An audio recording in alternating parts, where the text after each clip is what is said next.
And the guy just hollers, you know, your last name, calls you when you're next. And then suddenly there was a call, Dr. Ramos, Dr. Ramos. And here was this lady who used to be my patient. Doctors are so embarrassed to see their patients, to show their patients that they too are patients. No? And I was embarrassed and said, what are you doing here? You are supposed to be in Medical City. No, my HMO transferred. We are here now. So I said, anyway. So I had my barium enema, and just want to say that doctors who order barium enema should experience barium enema. I think that's important for the medical students now, because you should know how it feels when they pump air, okay? And you should know exactly how it feels. And I thought that, yeah, doctors should experience this. Then things were okay, and I went to the treadmill. Dito sa treadmill, medyo delikado na ako dito kasi cardiology. My classmates were there, no? But there was this nice girl, a first-year resident, who was so nice, sir, and explained to me everything, okay? But the moment that somebody came in and said, Eugene, what are you doing here? My classmate, who is a cardiologist there, she started to back off, no? And nahiya siya, no? She realized that I was a doctor. Then I insisted that I had to leave by 12. And the answer was, I'm sorry, sir, but you have to wait because your main attending is not here yet. And then 12:30, sabi ko, I have to leave. Sorry, sir. Alam mo, sir, kasi si sir busy. Si doctor ganito, big-time cardiologist, attending physician is busy. And I realized, I said, well, if doctors are busy, so am I. And I said, no, it's all right. I'm going to leave. And I left. It made such an impact to me that I started to write about it. And it was actually, you know, some people read it. And then when people read it, they loved it. I was invited to a couple of symposia, actually to talk about the doctor as a patient. And then I realized that there was something there, because if you get invited and people love what you say, it means that there is a hunger for it. And so this really gave me that fire to read more about this. No? Okay, so when I read Patch Adams, I said, in what way can this be something that can be done in the Philippines? Okay.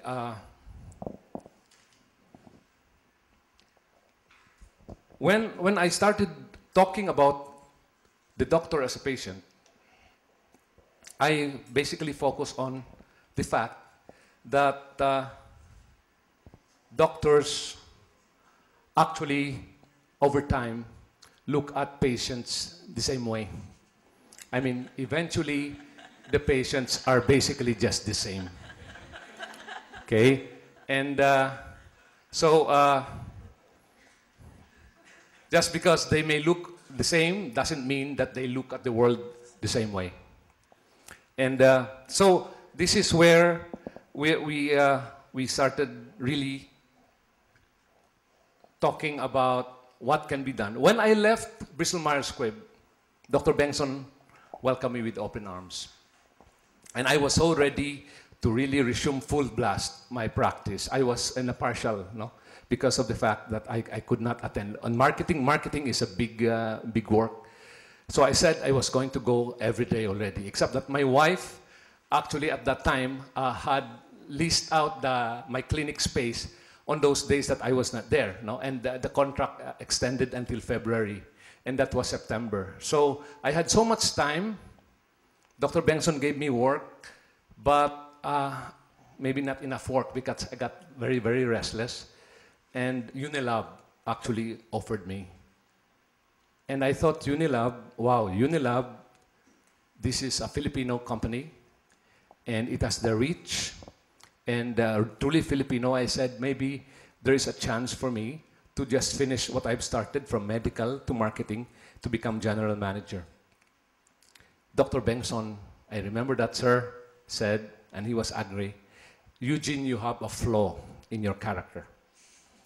I was so seduced by the chance to finish what I've started, but I just let it be, and I said, I'll do something that will make this worth my stay. Because, sir, sabi ko, just maybe a year or maybe 2 years or 3 years. I ended up with 5 years.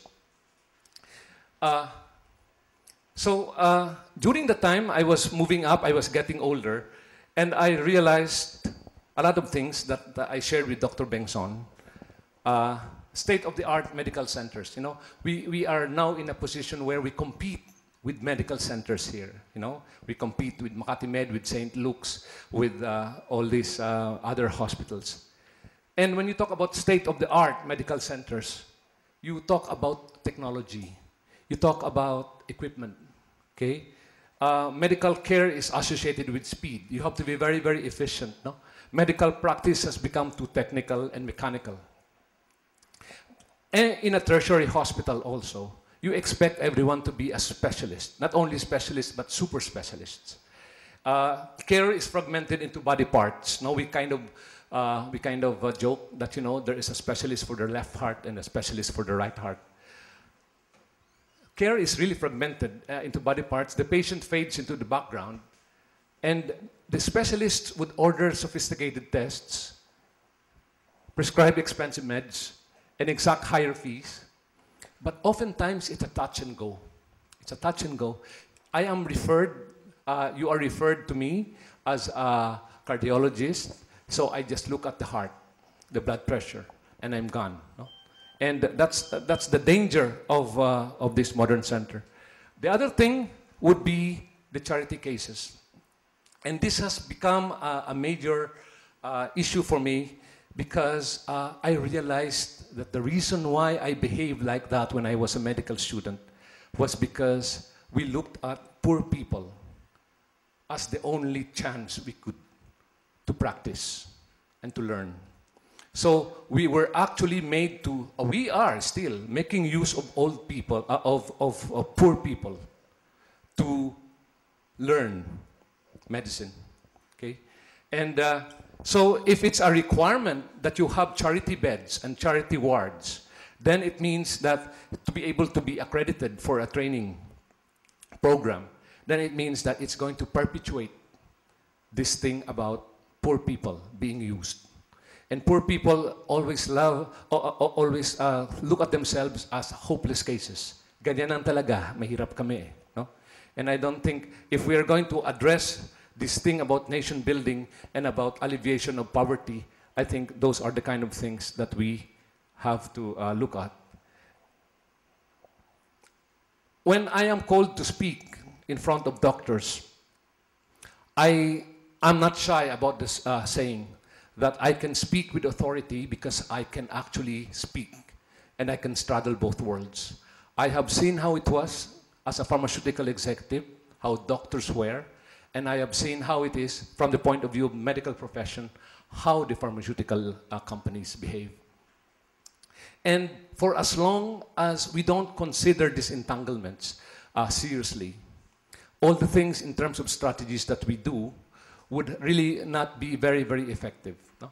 Because of the fact that physicians get seduced by the perks that are provided by the pharmaceutical industry. So, on my third year in Unilab, I challenged my team.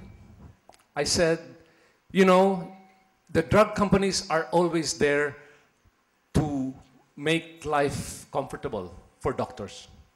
A lot of times, you know, the needs that you subscribe to are the needs that are very personal, that are really the perks, no? We have forgotten the patient. Now, if you accept that there is that need that I noticed, no, among doctors, there is a hunger for that kind of relationship with their patients, would it be nice that we as a drug company, that's Biomedis, we as a drug company can act as a catalyst to get the doctor and patient together again? And so Biomedis is a very old company, 45 years, I think. And we had a play and said, how do we make that now part of our team? And say, life and medicine. And we said, bringing life back to medicine. And so we created the advocacy, the joy of caring. It was very ambitious. It was difficult. Because while